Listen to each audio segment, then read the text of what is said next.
माझ्या सामने बाळाला आषाढीत वाघाने घेऊन गेले. दोनदा आषाढ पोराला रक्ताच्या वांक्या झाल्या माझ्या सामने. दोनदा माझ्या गुराकलं मोठमोठ्याने. मी काय सांग विचार करता ते माझ्या सामने असं वडीत वडीत इतकं गाडी इतकं लांब उसाच्या शेतात घेऊन गेले. मी पुढे जाताना ते गणेश बोंबे आमचे शेजारी माझ्या संग आले तर त्यांच्यावर सुद्धा दोनदा गुराकलं. पिक्या नानानी त्यांनी आम्हाला मागं वळलं.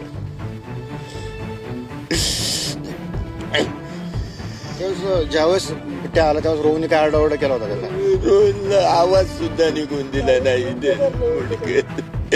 आजी म्हणायची रोहन रोहन. त्या आवाजाच्या दिशेने मी पळत गेलो. पाहतोय रोहनची चप्पल एक पॅन्ट एक शर्ट एक सगळ्या रक्ताचा ठेवा.